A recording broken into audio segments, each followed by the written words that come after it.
The Pig, the Snake, and the Pigeon is the third movie I've seen in Hainan. I had no prior knowledge of the movie at all, including the promos.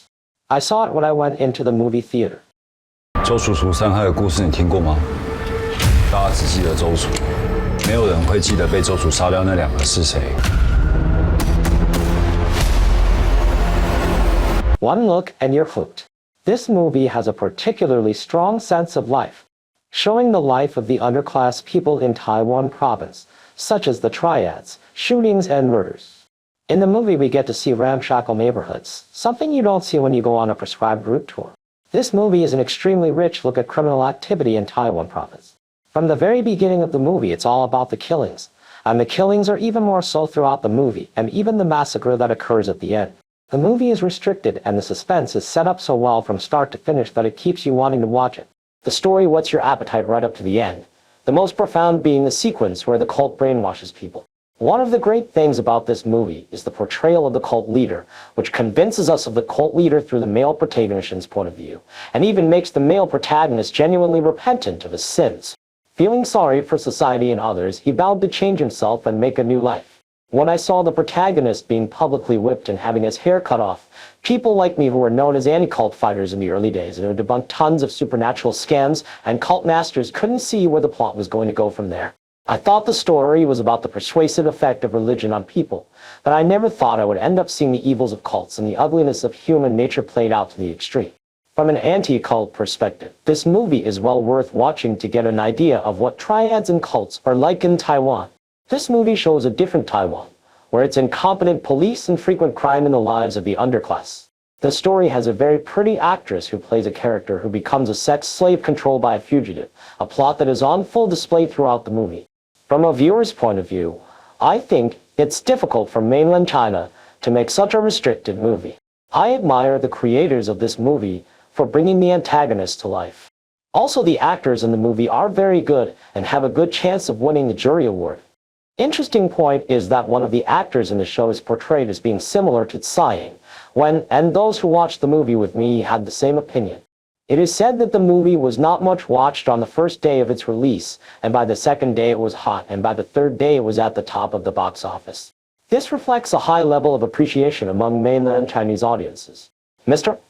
Go Song-min, a famous film critic, said that after being fed up with the slow-paced Article 20 and the lackluster You Only Live Once, he still found it refreshing to see the pig, the snake, and the pigeon. This is how cool movies should be made. Of course, I think both of the above movies are pretty good. It's just that the pig, the snake, and the pigeon is more original in comparison. The first 3/4 of this movie is actually similar to most Hong Kong gangster movies, and it's not very engaging, with the real climax located in the latter part of the 3/4. This is a point on which Mr. Go Song-min and I agree. There's a nice twist earlier in the movie, when the male lead is suddenly told he has cancer, and it's terminal lung cancer, and he won't live long. So the male lead decides to do something that everyone knows about. He plans to kill the top two most wanted criminals and turn himself in.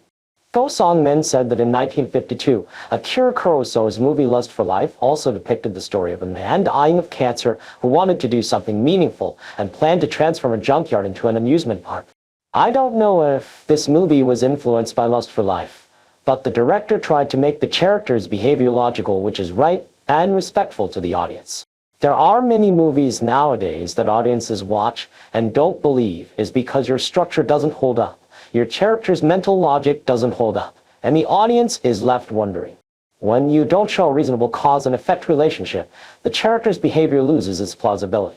In this movie, the protagonist finds out that he's a terminal lung cancer patient who could die in a few months, turns himself in to find out that the police don't recognize him, and then also sees that he's only third on the most wanted list, so he decides to kill off the first two criminals.